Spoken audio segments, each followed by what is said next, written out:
और हमारे साथ कैपिटल माइंड म्यूचुअल फंड के सीईओ दीपक शिनोय जुड़े हैं, उनसे बात करेंगे। Deepak ji, good afternoon. दीपक जी, मैं शुरुआत करूंगा एक ऐसे सेक्टर से जहां पिछले एक साल से सबसे ज़्यादा बेरिशनेस रही है, आईटी। इस समय आपका क्या व्यू है यहाँ पर?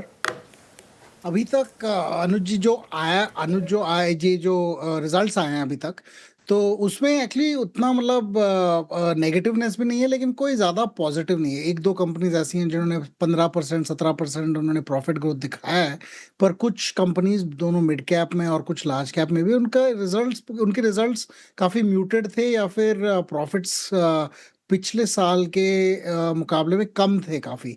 तो आई थिंक एक अभी तक रिकवरी मतलब अक्रॉस द सेक्टर तो नहीं आया है।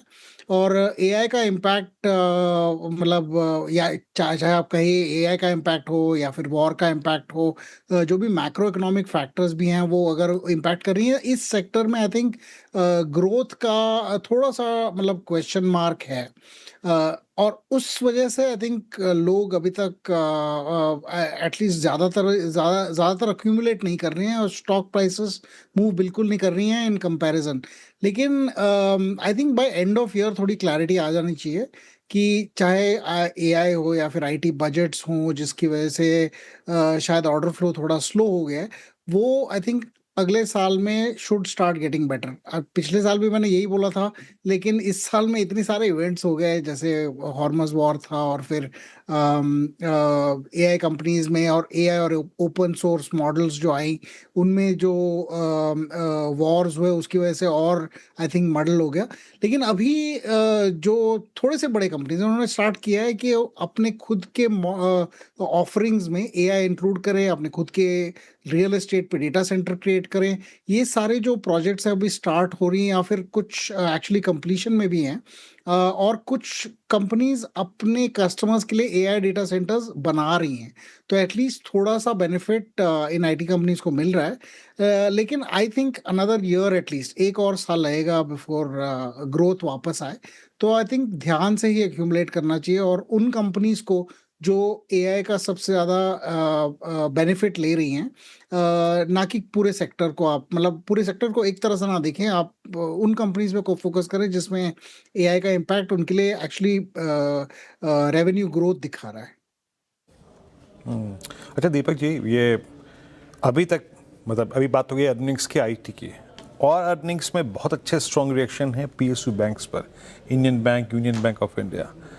अभी बहुत ही प्रथम दृष्टांत ही होगा अगर आप देखें, जो भी आप कुछ बोलेंगे इट्स आई मीन अभी तो बिग बॉय आईसीआईसीआई ये एसबीआई बाकी है, बट मोर और लेस क्या सेंस लगा आपको इन दोनों नंबर्स को देखने के बाद? और उससे भी महत्वपूर्ण चीज़ थी कि इमीडिएट रिएक्शन तो अच्छा था, आपका सेंस क्या कह रहा है पीएसयू बैंक्स पे? सो आई थिंक ओवरऑल जो क्रेडिट ग्रोथ है इंडस्ट्री में अब 18% के करीब होने लगी है across all the banking system. इसमें मुझे लगता है पीएसयू बैंक्स इसमें कई मतलब काफ़ी बड़े हैं, कि छोटे छोटे बैंक्स भी अब 8 लाख 10 लाख करोड़ के डिपॉजिट्स लेके बैठते हैं। तो काफ़ी मतलब उनको सबसे ज़्यादा बेनिफिट होगा इन टर्म्स ऑफ दो चीज़ें। एक तो एनपीएस कम हो गई है, प्रोविजनिंग कम हो गई है, और दूसरा जो उनके रेवेन्यूज़ हैं और क्रेडिट ग्रोथ है उसकी वजह से इंटरेस्ट इनकम भी थोड़ा मतलब 10-12% के करीब ही होगा इस बार। पर अगले क्वार्टर में और आने वाले क्वार्टर्स में इससे आई थिंक एक और मतलब 15% 16% के करीब आएगा ऑपरेटिंग प्रॉफिट ग्रोथ। तो आई थिंक बैंकिंग सिस्टम इस बार एटलीस्ट डिसेंट करना चाहिए उनको।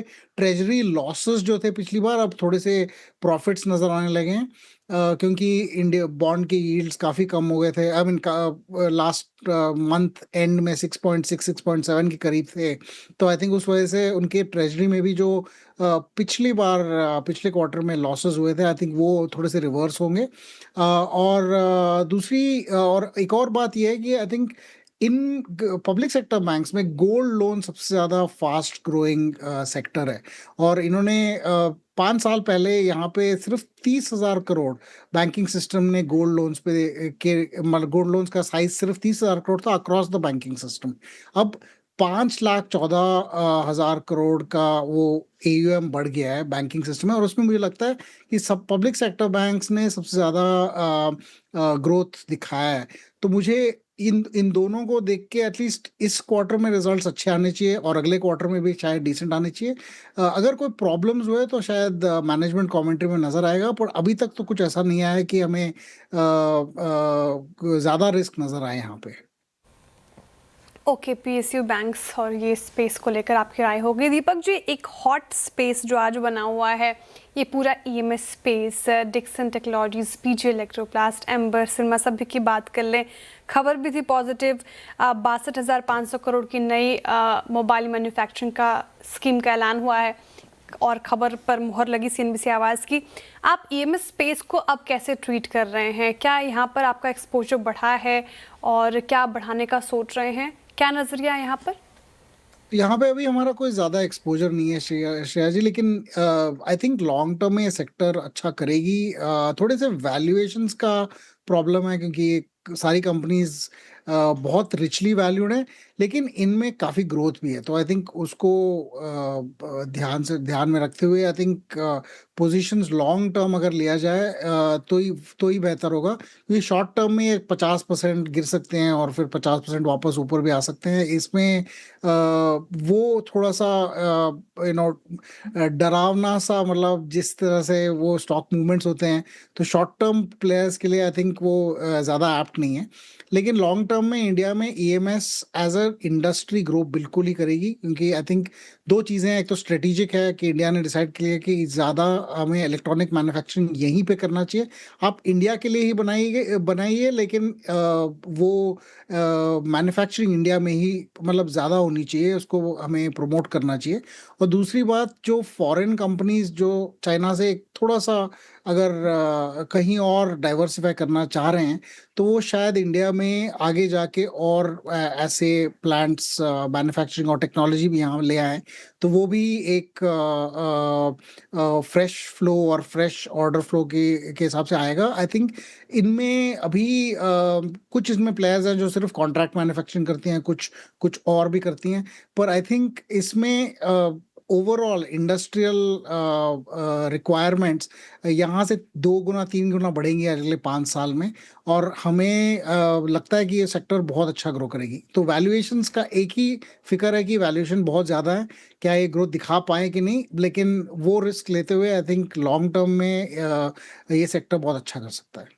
ओके, मीनवाइल एक बार टोरेंट फार्मा का स्टॉक दिखाएंगे जरा। एकदम से मैं देख रहा था नीचे बजिंग स्टॉक्स में, एकदम से स्टॉक में वर्टिकल मूव आया। ये देखिए क्या एकदम से मूव, और 2 मैसिव कैंडल्स बनी यहाँ पर, और करीब करीब 100 रुपये का मूव, 100 रुपये से ज़्यादा का मूव, एक्चुअली ऑलमोस्ट 200 रुपये का मूव आया है पिछले 5 मिनट में यहाँ पर टोरेंट फार्मा में।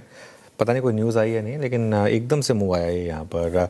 ये दीपक जी, फार्मा स्टॉक्स पर क्या व्यू है आपका?